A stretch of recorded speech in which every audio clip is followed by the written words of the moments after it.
1 अक्टूबर से अनलॉक 5 को लागू किया गया था। इसके बाद नजरें इस ओर टिकी थी कि आखिरकार 1 नवंबर से अनलॉक 6 की गाइडलाइन क्या आएगी, अगर आती है तो उसमें क्या कुछ बदलाव होंगे। लेकिन सरकार की ओर से फैसला लिया गया है और यह कहा गया है कि 30 सितंबर को अनलॉक 5 की जो गाइडलाइन जारी हुई थी उसी को एक्सटेंड किया जाएगा, यानी कि आगे 30 नवंबर तक बढ़ाया जाएगा। यानी कि अभी का जो नवंबर का पूरा महीना रहेगा वो अनलॉक 5 का ही रहेगा।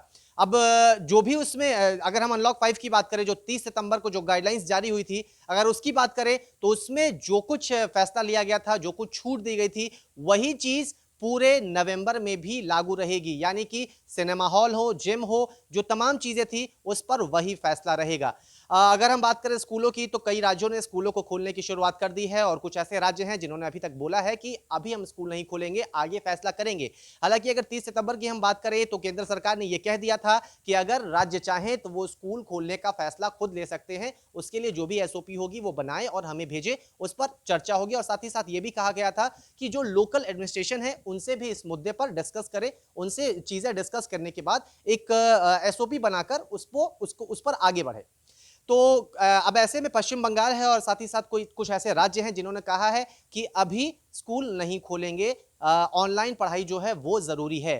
कंटेनमेंट जोन की बात करते हैं। इस बार जो गाइडलाइंस जारी की गई है, जो कहा गया है कि 30 सितंबर वाली गाइडलाइंस को ही आगे कंटिन्यू किया जाएगा, उसमें इस बार जोर देकर यह कहा गया है कि जो कंटेनमेंट जोन है वहां पर सख्ती रहेगी। यानी कि जो दिशा निर्देश पहले जारी हुए थे वो बरकरार रहेंगे। कंटेनमेंट जोन वो इलाके जहां पर केसेस लगातार ज्यादा बढ़ते गए हैं, वहां पर किसी भी तरह की कोई छूट नहीं है। यानी कि वहां पर लोगों को सख्त नियमों का पालन जो है वो करना पड़ेगा।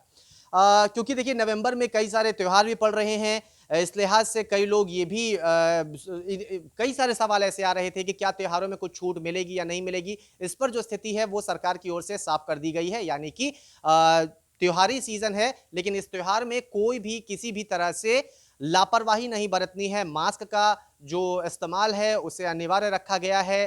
कई बार पीएम मोदी भी इस चीज की गुजारिश कर चुके हैं कि कोरोना अभी कंट्रोल में आया है, पूरी तरह से खत्म नहीं हुआ है, इसलिए लापरवाही ना बरती जाए। मास्क और 2 गज की जरूरी दूरी जो है उसे बनाकर रखना है। इसके साथ ही जो 65 साल से ऊपर के उम्र के लोग हैं और जो 10 साल से नीचे के बच्चे हैं, उनके लिए यह हिदायत दी गई है कि वो अपने अपने घरों पर रहें, क्योंकि बाहर निकलना जो है वो कहीं ना कहीं दिक्कत भरा हो सकता है। लिहाजा घर में जितना रहेंगे उतना वो सुरक्षित रहेंगे। आम लोगों से भी यही गुजारिश की गई है कि जब तक बहुत ज्यादा जरूरी ना हो घरों से बाहर न निकले।